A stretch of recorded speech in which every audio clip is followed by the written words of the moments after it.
Can we please have the first speaker of the proposition?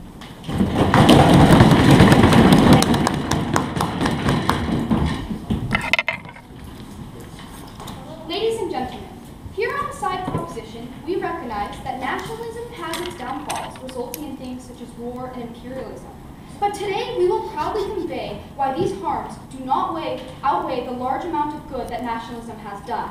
Now today, we have three contentions to bring to the table. I'll be discussing why nationalism empowers a nation, and why it also strengthens the democratic process. My partner John will be talking about how nationalism unites the economy of a nation.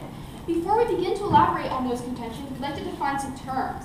This House is defined as Western liberal democracies, and the reason why we do that is so we can limit the scope of this debate while also keeping it relevant. Now, we'd like to define nationalism as a sense of multilateral national pride. For example, nationalized social infrastructure, economy, etc. So it is a nation that prides itself on being self-reliant, and more so, that one nation is better than another. Now, to begin on our first contention, how it empowers a nation. So nationalism empowers but also unites a nation. Now, why is this important? This creates less social discontent because there is cohesion between the people and the government. People will not feel as if they are segregated or not equal to other people in their country. They'll feel like they not only have a voice but in their country, but they are also part of it.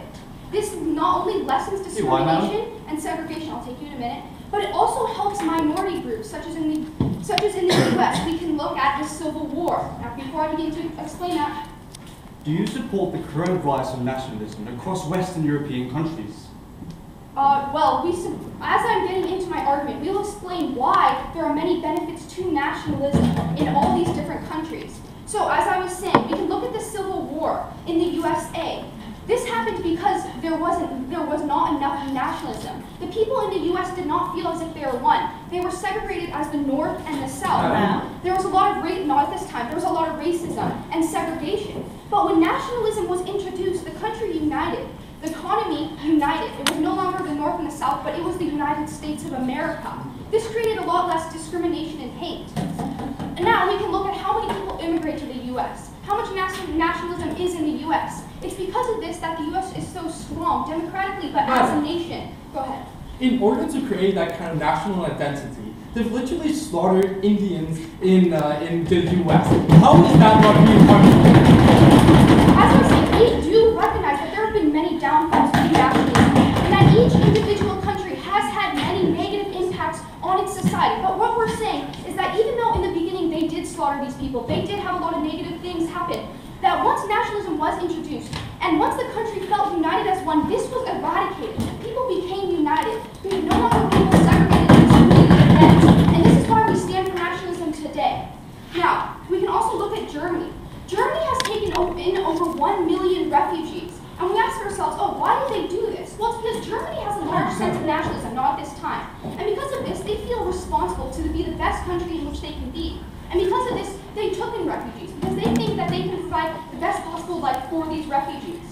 Now, Germany used to be a very racist and segregated country. We can look at World War II. But now, as nationalism has grown and strengthened the nation, it is one of the most diverse countries in our world. Now, not at this time, we can look at Israel and Palestine. So there was no nationalism in Israel and Palestine. This led to not enough political engagement by the people. It led to two groups in these countries two groups who both felt ununified with their countries. And because they did not have enough nationalism, it led to long-lasting anger, violence, and political disruption between those two groups. We can look at the Gaza Strip. The Gaza Strip still experiences tons of violence because of Israel and Palestine, not at this time. Let's take this back and also look at how did it get this bad?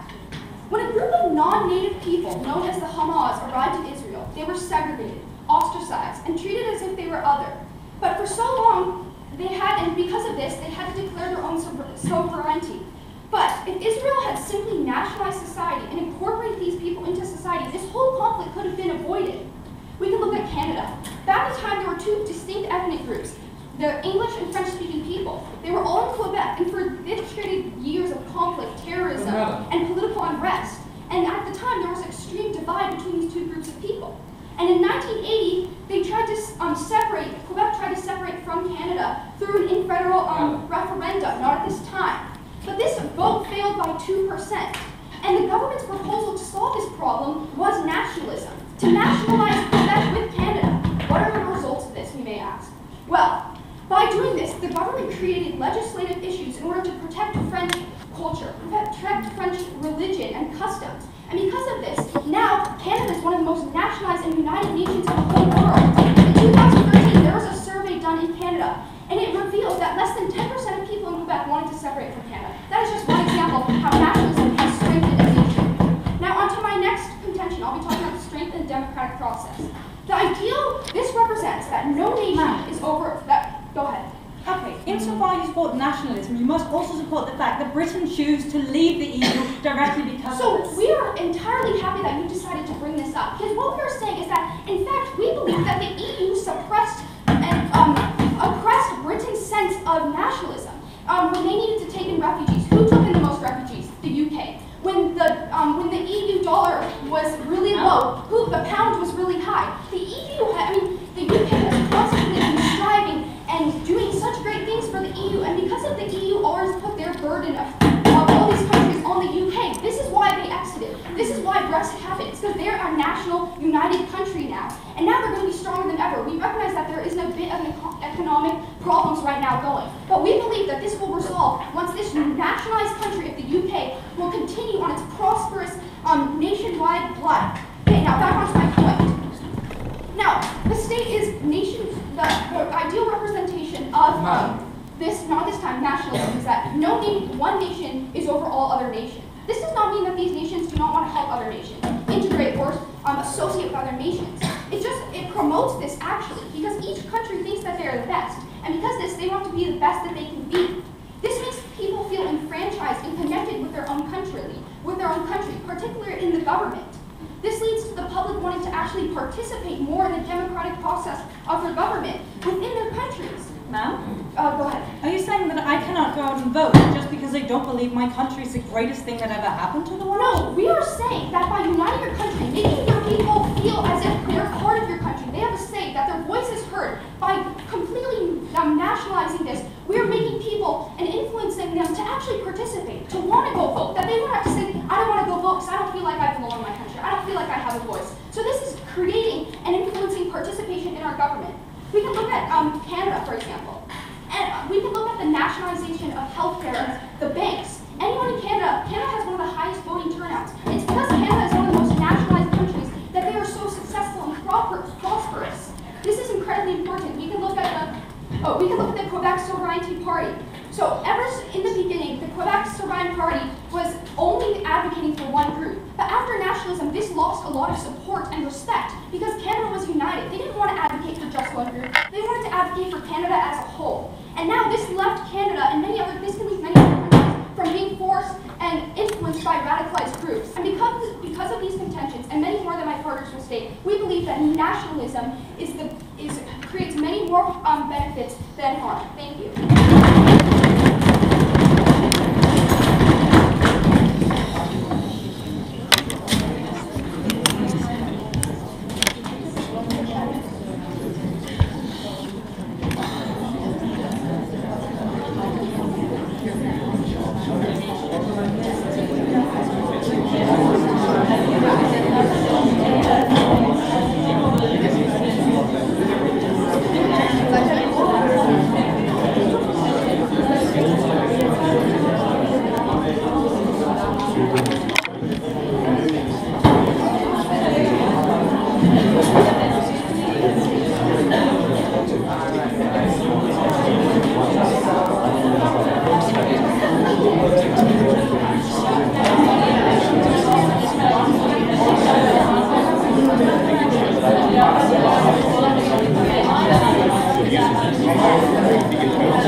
Okay.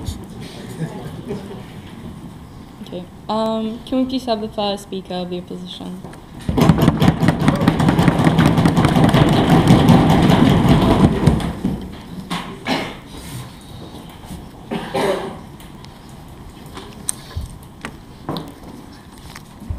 At a quarter-final at Harvard Europe, examples should not substitute analysis.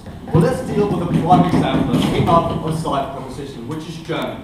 Now, Hitler was a direct product of nationalism in Germany. Now, Team Democrats all for the current diversity in Germany, but on utilitarian calculus, I'd rather be without Auschwitz. Proud to oppose.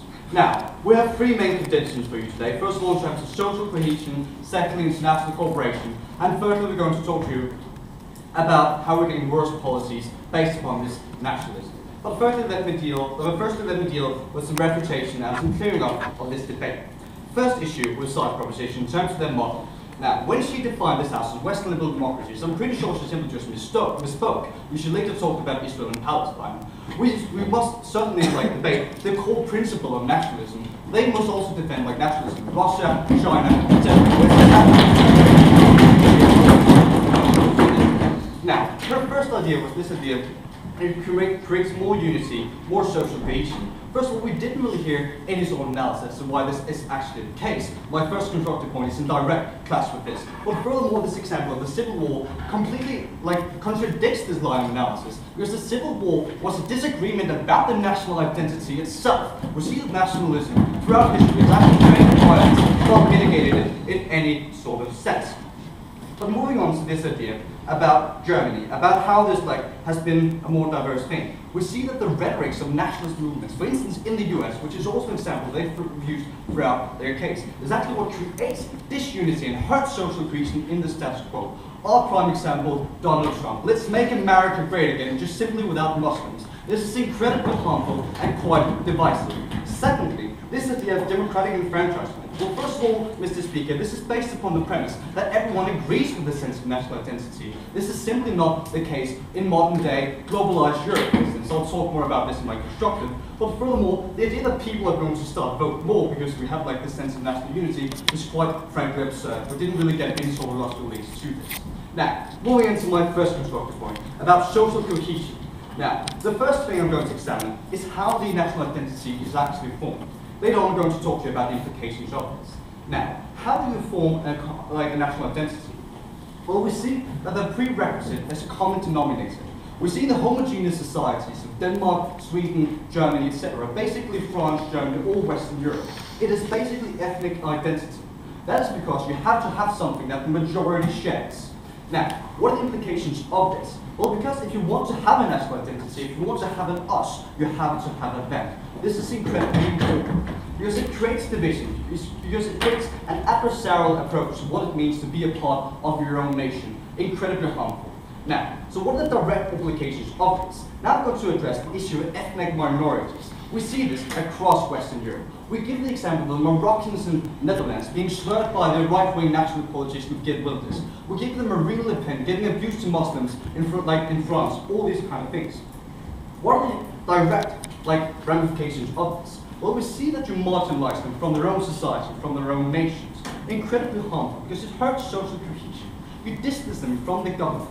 A perfect example of this, we can give examples as well, is Molenbeek in Belgium. Now you have the police actually don't even want to go into this specific area in the city because they're going to be threatened.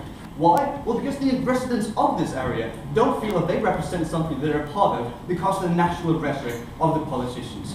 Concrete example of this. But furthermore, we see that when you fuel the national rhetoric, you also give political capital to policies directly hurting these minorities, just as the burqa ban in France, just as banning halal meat in Denmark. Now, not only is this principally unjustified to these minorities themselves, it also has practical ramifications for the country, no thank you, in terms of social unrest and social division. Important to keep this differentiation in mind.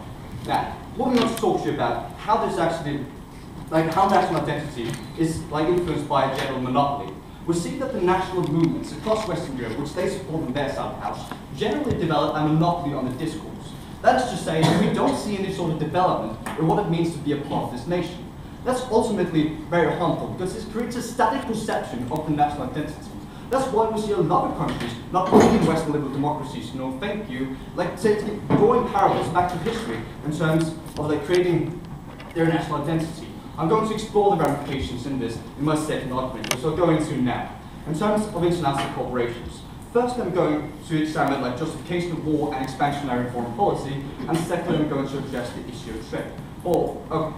So first of all, as I just established, we see many countries like creating direct correlations between their current national identity and their former historic glory. We give the example of Russia, where 46% of Russians don't even disapprove of Stalin. We see that Putin's foreign policy is largely based upon like trying to reinvigorate this former Russian empire, this former Russian glory.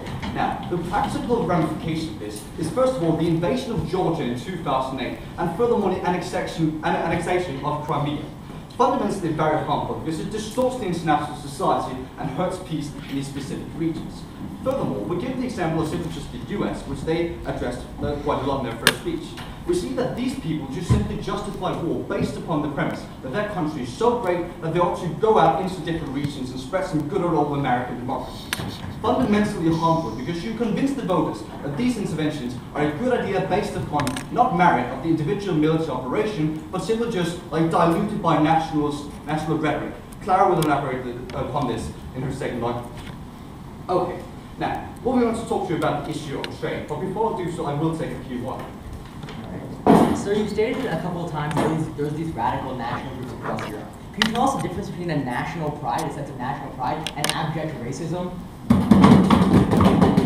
Yes, I can do that. Because we see that the way that nationalism is often like translated into current policies is discrimination, is racism. Given one example, there is a lot of examples where national identity simply just is, okay, we're celebrating Independence Day, etc. That's simply just not, on the comparative, justify why nationalism has done more good than harm. These examples still fall to our side. This is debate on the comparative, important to keep in mind.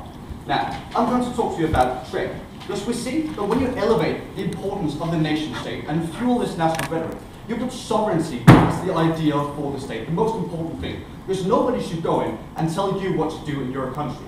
Now, the practical impact of this is that the country is less likely to engage in supranational bodies which promote trade, which promotes international cooperation, etc. We give you the example of Brexit. They just withdrew from the EU based upon these promises of the national movement. Very, very, very harmful. Now, we have two practical outcomes in terms of this. First of all, you should lose out on the economic benefits. You should prioritize national rhetoric rather than concrete economic policies, because as I stated in my first argument as well, the national movement dilutes actual facts of these political issues. Very, very keep in mind. And this actually hurts this hurts the population in terms of the economic climate. We see that the pound has just dropped 19% as a result of this national surge in Britain. But furthermore, it simply just hurts partnership between nations, because you create this isolationist approach to foreign policy. This is very harmful when we live in a time where we need global solutions to things such as the refugee crisis, to things such as environmental issues. We can only do that within a global community where we do not prioritize our own nationalist ideals and sovereignty. Incredibly proud to oppose.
Okay.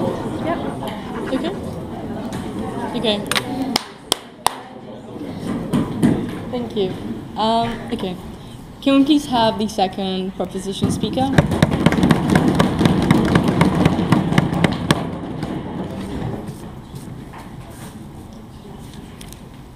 Thank you. The US, the UK, and Canada, all nationalistic countries that have promoted nationalism, what have they done? Two things that our side of the house stands for. They lessen discrimination and strengthen their economy within their country. Now, before I get into my constructive point today, let's first get into deconstructing our opponent's arguments. Now, what have they told you today? They've tried to make the assertion that really this will create social divides and that they've really misinterpreted nationalism. Once again, we will reinforce what our model is. Nationalism is when a country unites, no matter your ethnicity, no matter your race, no matter your religious views, that doesn't matter. Now, the side opposition has interpreted this as saying, look at Germany, look at some of these European countries that I've seen, such as a white group or a specific group within these countries empowering themselves in the name of nationalism. Now, is this modern nationalism? No, we don't think so. By using Germany as an example in Hitler, you're using a radical, a completely statistical outlier that in today's world we simply do not see as nationalism. Please sit down. Now, to get into their points today. Their constructive argument hinged on 2 points. Social cohesion, their second point, international cooperations, and how, please sit down, and how cooperations between countries will detract. Now, to get into their first point today, social cohesion. As we've said, they've simply misinterpreted nationalism in the modern era. Nationalism does not matter ethnicity, does not matter religious views, or anything. We'd really like to enforce that in days today. They failed to see that. You can sit down. Now, to get further on social cohesion, we really don't see, as my first partner brought up, how this social cohesion could possibly detract because of nationalism. When you have phrases such as, we use 9/11 as an example, when America was attacked, they simply saw themselves as, we are all Americans, we are not all simply black or white or different minority groups. They didn't split, they joined together. We'd like them to count on that point today. Now, their second point today was international cooperations and how countries will have worse international relations if they maintain this sovereignty. Now, what do we say to that? They brought up the US as an example. Yes, okay, the US has interfered, we will not lie, because that's hard to do in foreign affairs of other countries. What they fail to see here is they can do this because they have solidified their role in the world as the ideal nationalistic country.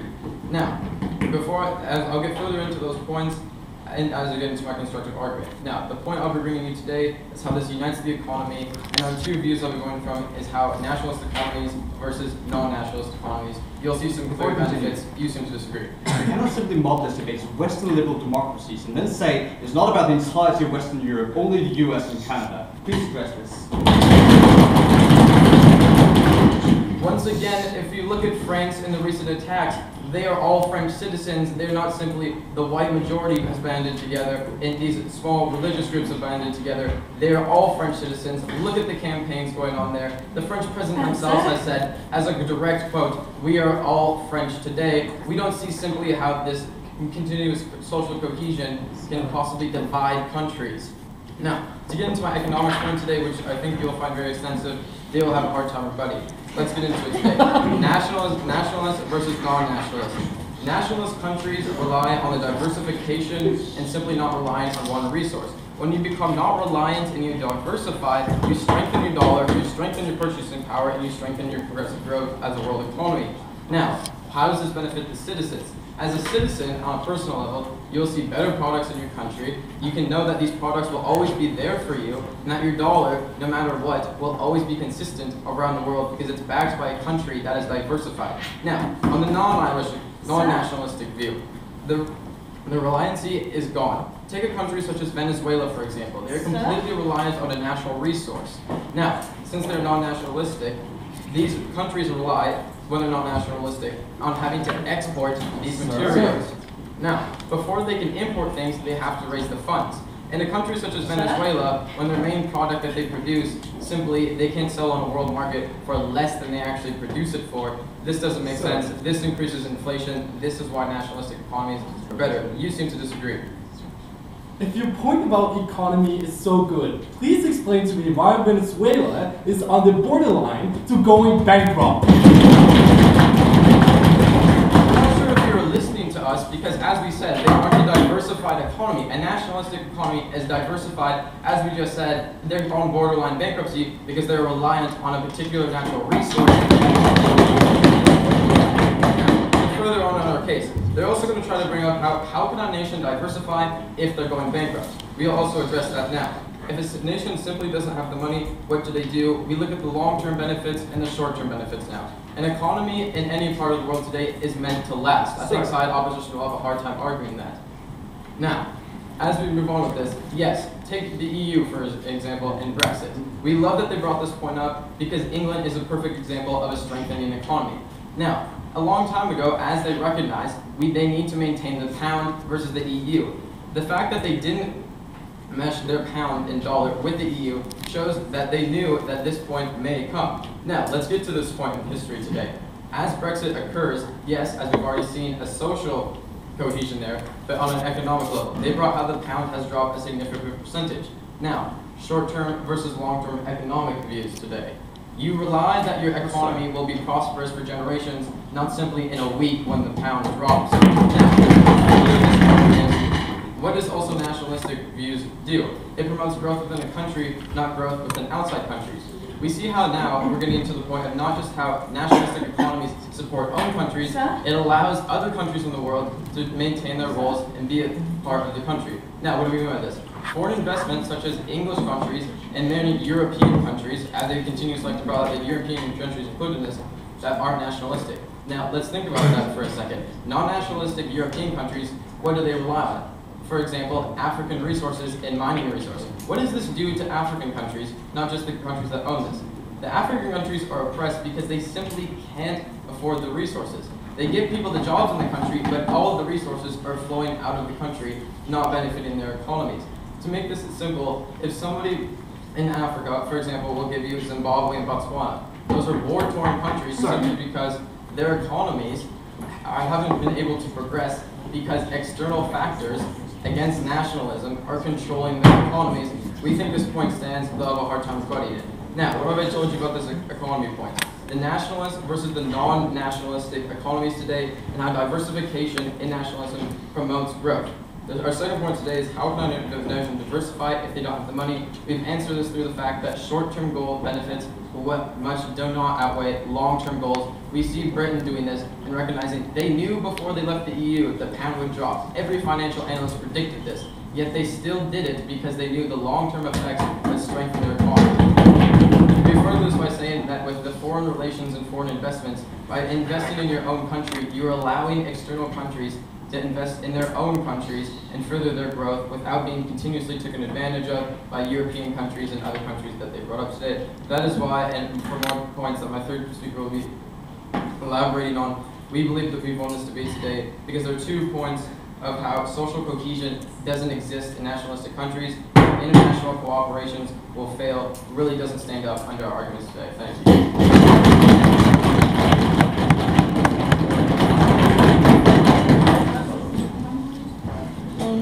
Sebastian, is it bothering you that they're just clapping so much? No. No? Okay. Is it bothering you that they're just... Yeah, because we're Yeah. Okay, can I just ask everyone that if you do agree, don't make so much noise, because it does take quite some time, like about 5 seconds, you know, for us to not hear the noise, and so your speaker that you are in favor of is actually losing time. So even though you're supporting him, you're not actually supporting him. Okay? So yeah, we really do appreciate your encouragement and your enthusiasm, but it would not be fair, and we can't listen properly. Okay? So.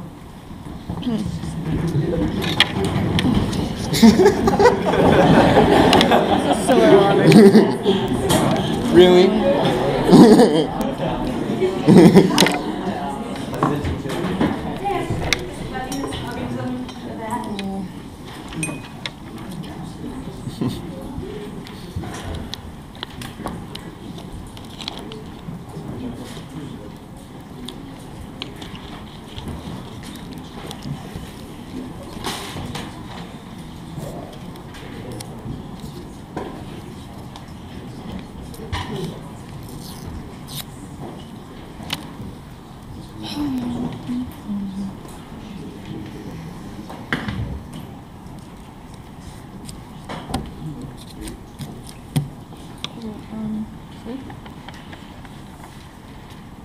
Oh, sorry, I was worried this was going on to here. Okay, no, it's fine. Okay. Please. Okay. It's a bit sad that in the quarterfinals of HOEDT, we as humans literally do not understand the definition of nationalism. Let's talk about the people we consider nationalistic. People such as Donald Trump, such as Marie Le Pen, who go out there and tell you, my country is the greatest. These people we consider as a society nationalistic, not because the entire country agrees with them. It is very clear that these countries do not agree with them, but simply because these people believe their country is the greatest. That is the definition of nationalism. That is the one you have to find. It is literally the Oxford Dictionary. Just to make sure we don't have any more misunderstandings in this today's debate, let's just clear up the definition, the difference between nationalism and blatant racism. I understand you guys from Canada and you don't have a lot of enemies, but a lot of these are kind of basing your entire identity upon not disliking other countries. I'll get into Israel and Palestine later, and that's a horrible example, but like Denmark and Sweden, my identity is like really disliking these sort of people. Also France and Germany, a lot of the things. But what we saw happening when these people chose to put away their nationalistic tendencies, France and Germany, and obeying to these sort of things, no thank you, we saw them entering the EU, having the greatest everlasting peace that Europe has ever seen. We think this is directly why nationalism is good. Having thoroughly cleared up a definition that really we shouldn't have been doing right now, let me get into a few pieces of rebuttal before getting to my actual argument. First of all, this idea of empowering a nation, but you want to pass something forward. Sure, so now that you've provided us with the dictionary definition of what this whole thing of nationalism is, how does this support your point that nationalism is the support of particular ethnic groups and will divide minorities? This simply doesn't make sense. Yeah, let's make sure. Being nationalistic, as Emil very clearly outlined to you, is that me thinking my country is superior, meaning me thinking that other people coming into my country is a part of them group. They gave us the example of the US, 9/11 united all of us. We think that literally does not make any sense because what happened after 9/11 was a complete ostracization of Muslims because these were seen as the people who went ahead and attacked my nation. Furthermore, let's just talk about France and the example of France's Hollande. What we saw happening was the raiding of 119 Muslim shops after this because it was seen as them going ahead and attacking your nation. Because you have this us versus them feeling, ethnicity is inherently linked. But let's talk about the idea of civil war. Essentially what we're saying is that people have different definitions of nationalism. Some believe that America in the Civil War was found to be free and equal, meaning we should have freed the slaves. Others believe that the slaves were not really Americans because, they had a different color and those sort of things. So essentially what we saw happening was that these people went into complete war. You keep on giving us the example of Canada and how that's so great because they have nationalism, but didn't you guys have to slaughter quite a few Aboriginals before you actually got to this sort of stage? This directly proves that nationalism has done more harm than good. Second of all, we also think the reason why people like Canada so much is probably because of the free healthcare. You don't hear them go, my Canadian friends over there don't say, my country's the greatest thing in the entire world because it's just that great. That's because of the inherent policies, or because they think Justin, whether that's Bieber or Trudeau, is really, really, really attractive. It's those sort of things that makes you have this. Essentially, the second piece of rebuttal to this. Okay, so they say, let's talk about Israel and Palestine because that's a detrimental example to their side, and it's very important that we address it. The first speaker, and I'm literally quoting, if we could just all put aside our differences and agree to a nationalistic approach, then we would solve the entire problem. That is what she's telling us. Mr. Speaker, the reason why we have these sort of things is because of the fundamental nationalistic differences between them. That is the reason why we cannot come to war, because both countries have founded their national identity upon hating the other kind. That is why we can never see peace in this sort of region. That is why we must acknowledge that this sort of nationalism has done more harm than good, because that is what directly ensures we can't have the peace that she's talking about. Let's talk a little bit about the EU, because if she says it's so great that Britain leaves the EU, then let's not take her at the examples, because we kind of want to get actual analysis. So let's talk about actual analysis in general, how it's good for us to have trade unions, how it's good for us to put aside a little bit of sovereignty. No, thank you. Let's look at what the EU has done. We have a common CO2 policy, enabling us to actually fight climate change. We have seen greater peace in Europe than we have ever seen before. Essentially, what we have told you, no thank you, is that we have directly seen less chemicals in our foods. That's something that a national country might not necessarily want to impose, but is being forced upon by others. Essentially, giving up this sort of sovereignty is then directly helping the inhabitants of these sort of things. We think that this is completely putting aside the economy, which I'll talk to when I try to rebut the really difficult point that he had put out there. But let's just clear this thing out about Britain first. Okay, the pound literally dropped with 9.8%. That is detrimental to the economy. That is detrimental to people being denied opportunity of working elsewhere. Detrimental to the students who now cannot go out and get a proper education elsewhere. We think that is directly harmful. That is an example of how nationalism has harmed you. No, thank you. Essentially, like, let's just rebut this entire, like, so thank you, last idea of the economy. Essentially, what we tell you is that, first of all, how could this possibly happen in countries that are not capable of diversifying? You're literally only talking about one country. This is not helping your case. Second of all, we actually think that this idea of like having a consistent, strong economy behind you only works if you're in the US, who have so many trade partners because you're willing to give up a little bit of sovereignty. Imagine if Greece had that really strong economy behind you. Not good. It's far better if we have these sort of trade unions with other countries, you know, providing the sort of security. Like, last thing, this entire point literally does not matter because it is not inherent to nationalism. You can have a great economy without having nationalism. That's like entire point was basically just a complete waste of time. Okay, let me now get into about our side, the last argument which we're advancing, but before I do so, quickly please. Ma'am, are you not aware that when the UK was part of the EU, they were consistently asked to pay off the debt of other nations such as Greece? How does this help their economy? Okay, so we think this helps their economy far more than the fact that 526 companies have officially asked to be removed from the EU. We think this helps the economy far more than the fact that no one is literally trusting in the pound anymore. We think this helps the country far more because the countries whose debt they're paying off are importing EU products, importing products from England which help their exports go up. And if you know a little bit about economy, you'll know that this is fairly good for our country. Thank you. Okay, so let's talk about the voice policy, because essentially what we see happening with this sort of nationalism is that you grow up with this sort of idea that your country is supposed to be the greatest thing in the entire world. You have a duty to protect it because this is the highest priority. It is so fantastic, as they tried to outline to you. Why is that? And why is that helpful? Because now the greatest thing insult that someone can tell you is that, oh, you know, national treason, you're not supporting the values which we're literally bringing up with you in the school system. Telling you is the most important thing. Why is that like, so that's simply wrong for a peasant. First of all, it promotes ignorance when you believe that your own country and everything they do is the exact right thing. That is what they're telling you with nationalism, because you're forced to believe that your country is the best thing that has ever happened to this world, that everyone ought to be doing the exact same thing. But how is that like harmful when we then look at a political aspect? Essentially because the kind of people that kind of take a patent upon nationalism is the politicians such as Marine Le Pen, such as Donald Trump. Why are these harmful? And they're allowed to use this sort of rhetoric that whenever whenever they don't want foreigners, because those are one of like the us group, the ones that we have clearly defined you do not like within the nationalistic spectrum, they're allowed to tell you you will go against your country values, you go against your national duty. This is something that influences you as a person, because you think that you're harming your country by allowing, like, you know, refugees to come in here. This is the exact rhetoric of Sverigedemokraterna as it's happening right now. Even though Sweden kind of had another history with regards to that, yet the way that we then use this sort of nationalism is to this extent. Let's just talk a little bit about Russia, because even though they try to, you know, escape the general principle of having to support nationalism everywhere, they tried to model this out, but they contradicted that when using Israel and Palestine. So I'll use it anyways. Literally what happened with Russia was we saw an invasion of Crimea as a direct consequence, oh god, where's my paper? As a direct consequence of this sort of nationalism. What then happened? The EU imposed sanctions directly crumbling the euro, making sure that like Russia had a GDP fall of 2.6%. The harms to this sanction. And the harms to this, now kind of people are literally saying we might not have food, but it's still better than last time where we didn't even have grass to eat.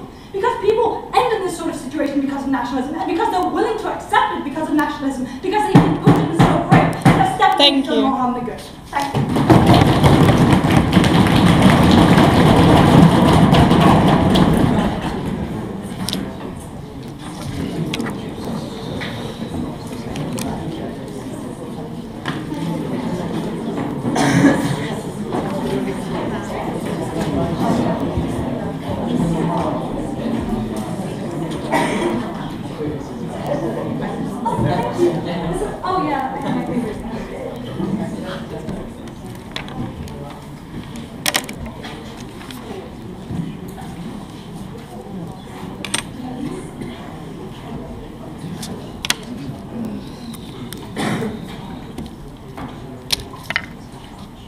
Nadia? Yeah.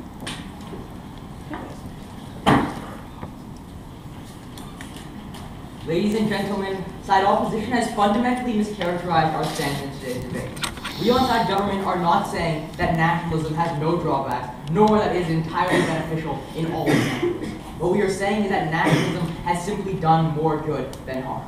and it's because we think we've been successful in showing you that down the bench, but more so because a side opposition has never directly clashed with our benefits, only providing harms, that we think we've already taken this debate today. What I'm going to do for you is crystallize this debate in terms of the three central actors we think it affects the most. The first being the economy, the second being the citizens, and the third being the government. So without any further ado, let's get right on to this first actor of the economy. What they tried to tell you was that nations can't develop by themselves, they need the help of other nations. We have two great examples and analysis to follow the examples if they want some to support this. Our first example, followed with analysis, is Saudi Arabia. They have been extremely reliant on the export of oil for quite some time. However, now we notice massive cities like Jeddah and Mecca are actually becoming more industrialized, more urbanized, using their secondary and tertiary economies to supplement the loss, the lack of oil precedent in the world. We think these are two great examples of the fact that a nation can develop by itself. They don't necessarily need to rely on other nations, not at this time. What's another example? Canada. Canada's Toronto, if many of you know, we on Team Canada definitely do know, has been growing massively throughout the past 15 years. There's an entire industrial, an equivalent to an industrial revolution within the city of Toronto, in which we're not only exporting oil, we're not only taking our natural resources, but we also have a growing urban industry that's centralized on technology and other things. These economies are extremely important. These are the economies that they fail to address on their side of the house. We can develop by ourselves. We need to develop by ourselves. That's what nationalizing an economy even is, right? They just want that. They also try to tell you that the pound has dropped by 90%. We think this actually supports us in the right. First of all, because we think the UK actually got out of having to bail out Europe always, right? We think that when there was a Greece national debt problem, who's the one who paid for this? The most powerful economy in the EU. Who's that happen to be? The UK. We don't think it was necessarily fair for the EU to push its burden of national debt in Greece onto the UK. We think this is another reason they had to secede, not at the time. More so, we tell you that the pound actually dropped because the UK hasn't nationalized its economy, right? We think this actually supports our side in the fact that the UK was dependent on the EU for its economy. We think this has actually been a negative and not a good thing for the EU economy because they were reliant, or the UK economy, because they were reliant on the EU, right? This is the debate on the comparative.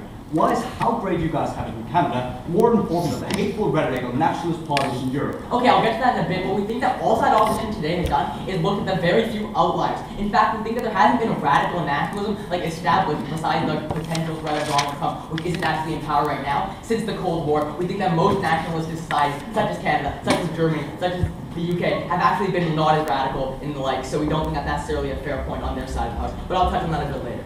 Their final point under this economy theme was that Venezuela is on the verge of bankruptcy. We don't know if it's intentional, but we think side opposition is simply trying to further our case with all of these examples. Venezuela was entirely reliant on its primary sector. They were entirely reliant on the export of oil. We think this is the exact opposite of what we stand for on our side of the house. We want them to nationalize their economy, so if people stop accepting oil, if OPEC says oil is not worth much, they don't go into bankruptcy. We think this is a very tangible harm on their side of the house that they've conceded to us, not this time. Okay, what did we tell you? It told you it would unite the economy and promote self-reliance. Their only response to this was you can't develop by yourself. I think I've thoroughly addressed that theme in itself. We also told you that it promotes economic diversification. It was more than the primary sector. We heard no unique response to this other than the fact that it's hard to do by yourself. You need the help of other nations if you're a primary sector. We've shown you places like Saudi Arabia. We've shown you places like Canada, although they don't like our example of Canada. We think that these are two great examples of where the nation has become more nationalized and expanded its economy. So thank you. We also told you that it reduces the need for foreign investment, and this helps out two actors. The first being our own nation, because we need to export less and create more within our own nation, right? This is good because we're spending less time importing and export and more time producing our own goods. We control the price of these goods. We're not in a situation like Venezuela when goods are worth less and we go into bankruptcy, like they stated. But more so, it actually protects other nations. We don't create dependency. We gave you tons of analysis of examples and tons of analysis and examples of African nations which have branch plant economies. We didn't hear a single response from that on their entire bench. We think this is a very, very tangible harm of not nationalizing, of being reliant on other nations, of having to rely on imports and exports. They haven't addressed this because we simply think they cannot. Branch plant economies are never a good thing. They couldn't argue that not this time.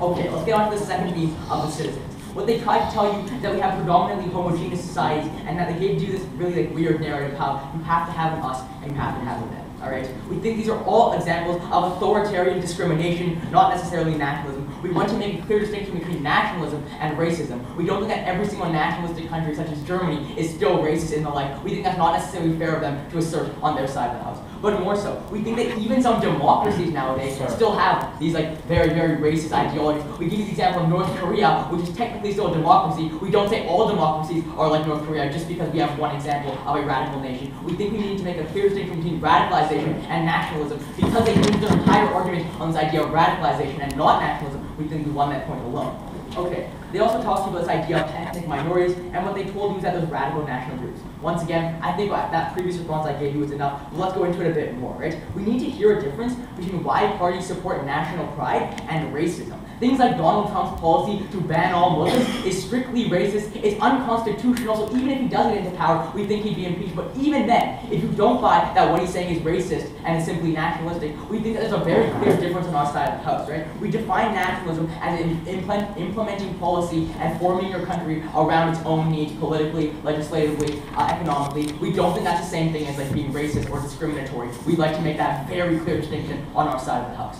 Okay, they also told you about this example of the ostracization of Muslims after 9/11. This is simply racism, ladies and gentlemen. They're hinging their case on racism, not nationalization. What we tell you is that nationalism is when a nation unites, not simply ostracizes Muslims because a certain Muslim group decided to be terrorists. We think that this is absolute racism and not nationalism in any sense of the word that they have provided or we've provided on our side of the house, for sure. Nationalism leads to these kind of racist ideologies. You must defend the consequences of national rhetoric. We don't actually think that's a fair assertion on your side of the house. We think that only if you have a leader who's fundamentally racist and discriminatory will you result in these things. We think Donald Trump on your house is a good example of a racist leader, not a nationalistic leader. We like to hear another response because that's simply not good enough. What did we tell you? It unites a nation, right? We gave you the example of the USA Civil War. And what their only real clash with this argument was that, well, we had to kill some Indian people first. Yes. We did kill a few Indian people. These people were treated as others. What we tell you is that this was a lack of nationalism, a lack of national identity, pride, and unity within its people. We think that once we nationalize America, we haven't seen mass executions or mass enslavement of any other minority group since. That's a very strong argument. I'm glad they support us in that light.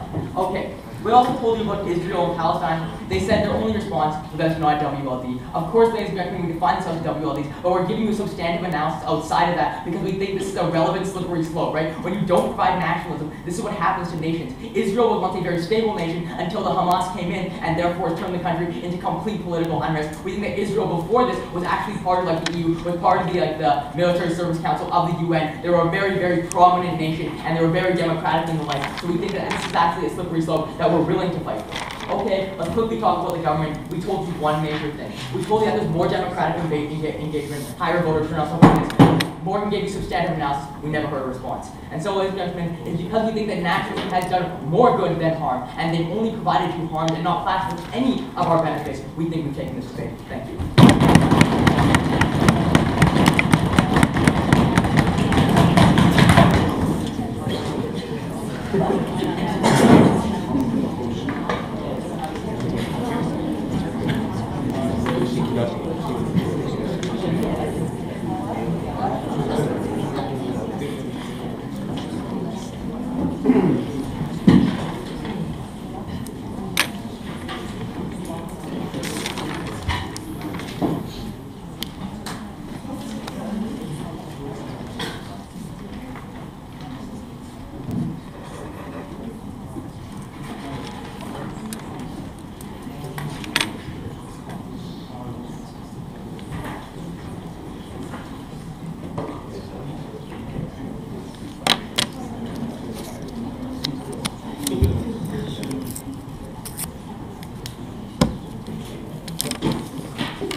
Can we please have the third speaker of the opposition?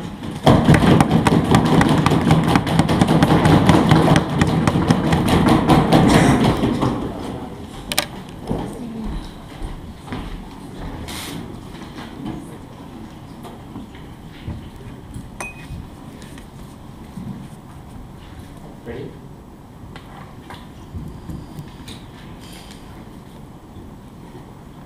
debating a motion that focuses on the comparative doesn't mean that you have to concede to all the harms that the opposition provides and then say there are all of these good things.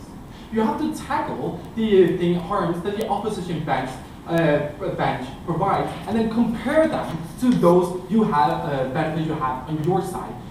What proposition has been doing, ladies and gentlemen? They've simply conceded to all of our harms, saying yes, there has been slaughtering of indigenous people in the US. Yes, we've seen that Donald Trump is there. Yes, we saw in China, in France, in Russia, etc. But you know what? We can have a good economy in some countries. We think we have to promote security, we have to promote peace, because in the end, the only thing we have in life is life itself. Two themes. Firstly, I'm going to look at it from the internal, and secondly, I'm going to look at it from the external level. So let's go into the internal level. Here, I'm going to address the issue about racism and nationalism. We think that we made it clear right from the beginning that those two things are linked. Why is that? If you were listening to Emil's great analysis, he told you that why nationalism exists is because they often focus on a common denominator. Because the common denominator that is the greatest is in the ethnic terms, you're more likely to have a common denominator of ethnicity. That means when somebody goes and threatens that kind of ethnic unity, you're more likely to oppose them.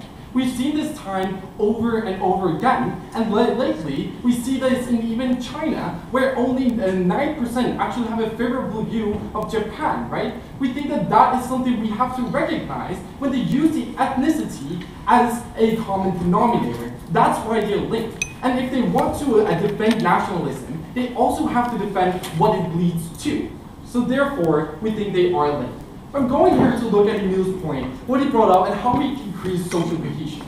No, sorry, how they said they increase social cohesion. Here, we simply want to state that they didn't give us any analysis. What constitutes nationalism? How is nationalism effective in social cohesion? Why is that the only alternative, only way of having social cohesion? None of this analysis hasn't been provided thus far. They have to simply do this in the next speech.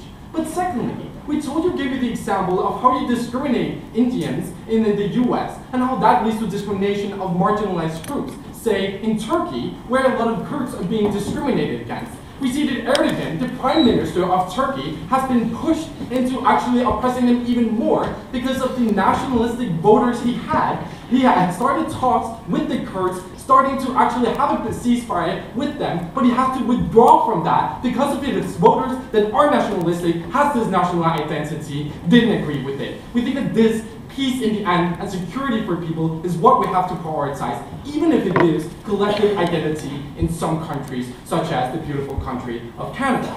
So let's then go on and look at, what if you do have these kind of groups that have national identity? Do you even think that there are going to be one? What if there's several kind of ideas of what the nation should look like?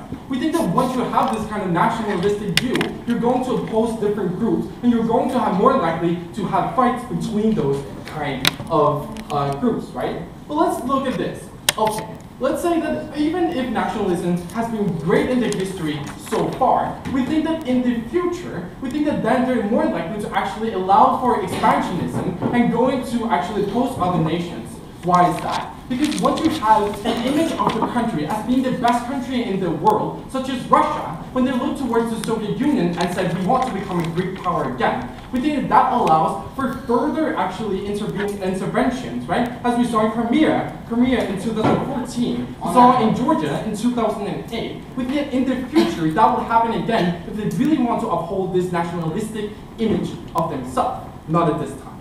So we think that furthermore, we gave this argument about social cohesion. They actually never ever addressed it.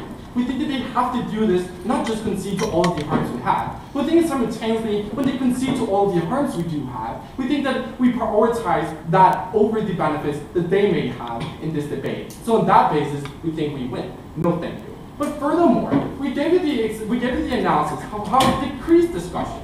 That is because the opposition in most countries are actually being silenced because their views don't align with those of the nationalistic view, right? So those are being silenced right away. We think that decreases the progress, whether that would be economic or social policies, right? Because you cannot come up with your opinions if they don't align with the nationalistic view. I'll take a few on. Okay, sir, you cling to this example of the invasion of Crimea.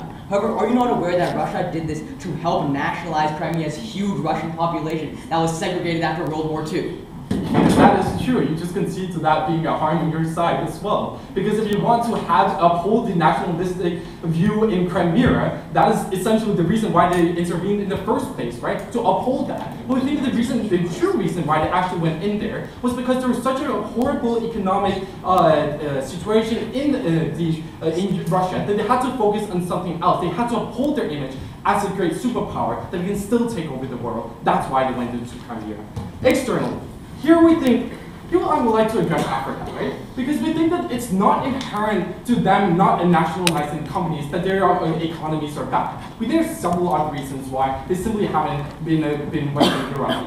So I think that firstly, there's a lot of corruption in these countries, right? We think that they take the resources that otherwise would have gone to the population or the companies themselves, which hinders improvement. But secondly, we also see that they are low on resources in general in comparison to the other parts of the world, right? We see that just the two factors that do that they aren't really necessarily having to thrive in an economic context.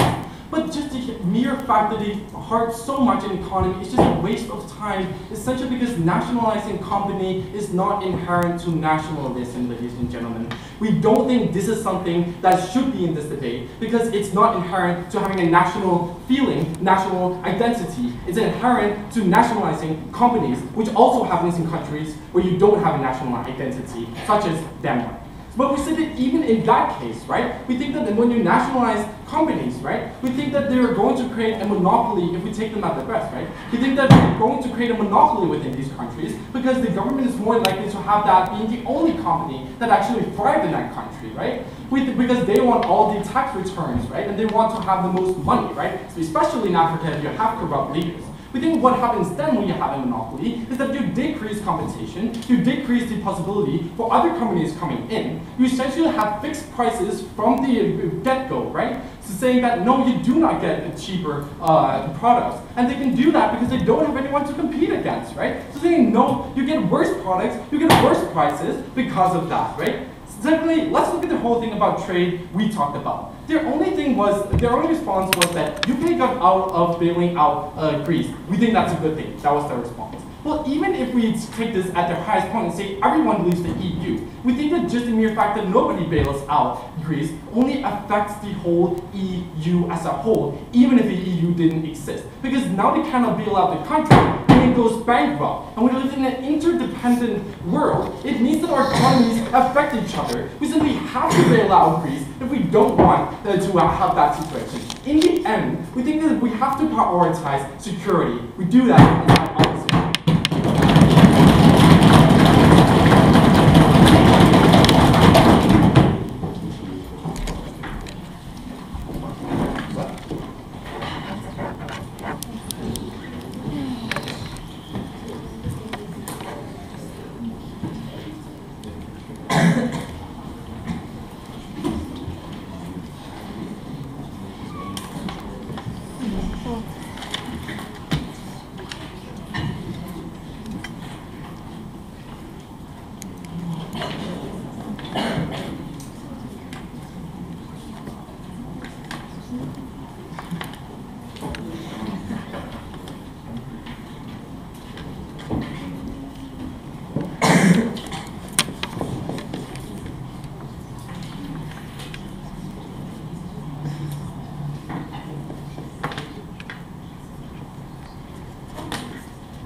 Don't lose your paper.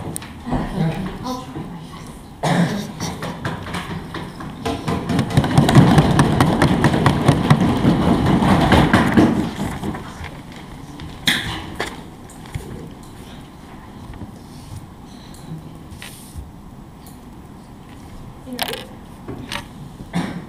Michael Roth advocated for nationalism and sovereignty.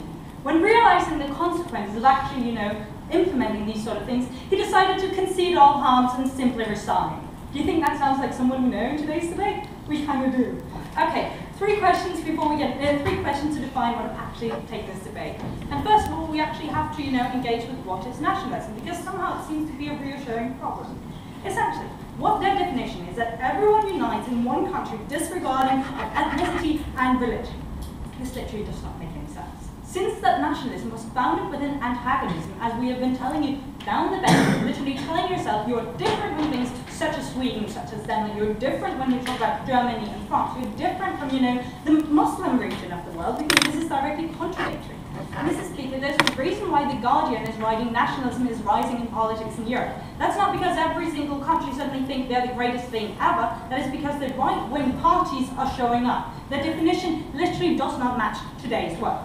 But let's then address the most important question of today's debate, which is really what all you should have been thinking about was. Because the greatest thing that can ever deter more good than harm is, as Andreas very cheesily pointed out, in terms of human life, or in terms of just simple peace, because that's the only thing that allows us to have the goods that might come.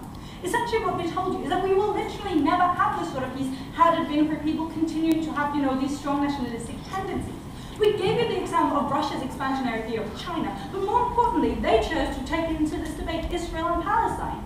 They said, almost as cheesily as Andreas' introduction, that if we just all believed in one united country, this would never have happened. But they fundamentally mischaracterized the issue at hand.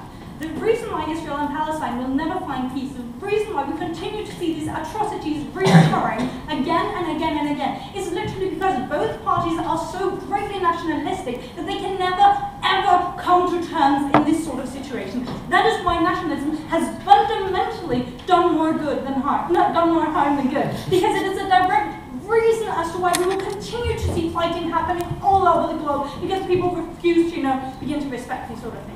We then think that that is the metric of which you should be judging today's debate upon. Because all they have managed to really do is say, well, we concede all the benefits to this sort of peace without giving real analysis. So let's get into the only point which they continue to press forward and press forward and press forward.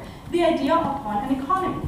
Essentially, the first response we tell you is that they provide absolutely no link to nationalism, which then makes this entire point not really important for today's debate. So even if we said that just for the sake of actually having a debate and engaging in today's debate, that we accept that this is linked, then we still tell you this is directly harmful to these sort of countries, because trade is going to enable us to go out and actually become richer and richer and richer. That's as Andreas told you, when we begin to come up and become prosper in the world. Essentially, they're only focused upon diversification. The other things they've been trying to tell you is things that have been equally not mutually exclusive to our side of the house. Things such as, democracy, suddenly assuming that I cannot go out and vote because I don't think my country is the greatest thing to ever happen in the world. This doesn't make any sense. So what we've been continuing to tell you down the bench is this idea that we have this harmful rhetoric which furthers the narrative that, oh, you know what, go ahead, let's shut out all Muslims. This sort of rhetoric that's directly telling us that we should never be able to, think clearly, think critically, because if I do so, then I'm doing high treason. That's my point, which they never addressed. So what they told us was, oh, you provide a lot of harms, and that's not important in this debate. But if you provide a lot of harms in a comparative debate, you're kind of supposed to outweigh them, which hasn't really happened from side proposition. So what have they essentially proven in today's debate? They've managed to tell us that Canada is the best country in the entire world, without really telling us why this is one, because of nationalism, and two, without ever really addressing that the way they got to that, because of nationalism, was a direct slaughter of human lives. I've never been more proud to oppose in my life. Thank you.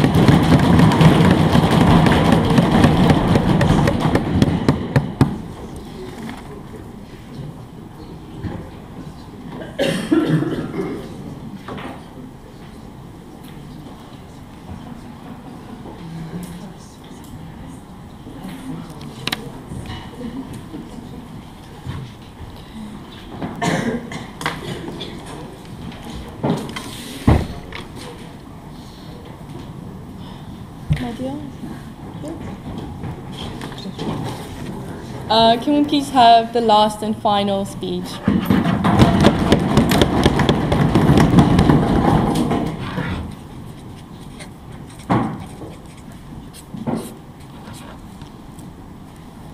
Thank you.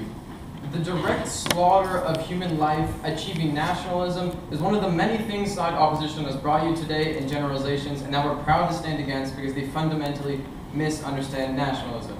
Now, let's go over the dictionary definition they gave us and how this completely contradicts their entire argument today. Now, their first point today, how nationalism is against social cohesion, and that nationalism is simply the promoting of one specific ethnicity within a nation. Now, then their second speaker stood up here and told you the dictionary definition is simply a country as a whole promoting itself to the world. We don't see how a particular ethnicity within a country, this can directly conflict with their point. If you can't see this, then we really don't know how they could possibly hold this up. Now, their second point today was this international cooperations, and that you have to be viewed across the world as being able to cooperate. Now, they continuously brought up Canada with all these lighthearted jokes about how they're so great. Now, we question, are they not so great if they're cooperative? Now, it continually dismissed Canada in that it's not a nation that isn't cooperative. We wonder how side opposition can make that assertion under the point that international cooperation will fail with nationalism. Now, their third point today was that it worsens policies. To combat this, we brought you two main things today. One, the social implications of nationalism. Two, the economic implications of nationalism. Now, to get into our argument today, what we told you in this economics point. Side opposition couldn't refute anything we said in this because because this is their response to the economics point. We don't see how it connects, so we're not going to address it. Now, let's address it. There's a clear connection. Everybody in this room sees this. The economics of a country is a direct correlation to how prosperous that country is. If a country doesn't have a good economy under nationalism, as we compare nationalism versus non-nationalist economies, we fail to see how this completely doesn't have a correlation to it. We definitely think it does, and we definitely think everybody in this room knows. Now, our second point today was that the nations strengthened under national unity. And as your definition brought up of the dictionary is, yes, obviously if a country unites against, it says we're the best country, that completely breaks down ethnicity barriers, it breaks down discrimination. We fail to see how this point stands. Our third point that we brought you today was it strengthens the democratic process. Now they simply said that by having national unity and a strengthened economy, we don't see how people will turn out to vote. We brought you the example of Canada, we brought you the example of the US and the UK. People turned out to vote, especially in Brexit, because they wanted national unity. Now, the examples that we'll address quickly today was they first brought up Trump in the US, a politician that's never been in office and isn't right now. We don't see how this is a good example. Now, they brought up Brexit. This directly correlates with why our economic standpoint is assertive today. Now, we've detailed that to you already. Then they continuously bring up this Russian point in the Crimea, how we don't address it. Our third speaker did address this, their final speaker failed to hear it. Why was Russia imposed on the Crimea to take the Russian citizens back? Because the Ukraine failed to deal in nationalistic views because they completely segregated these Russians within the Ukraine. When you have a segregated population, these people want to return to their home country. We see how opposition can argue that. And now, their final point, our examples that we brought you today was Africa, Canada, and Palestine. How do these relate? They started with saying Palestine is simply not a liberal democracy, so it doesn't relate. This is a weak point which they acknowledged because then all of their speakers up and down the bench had to acknowledge this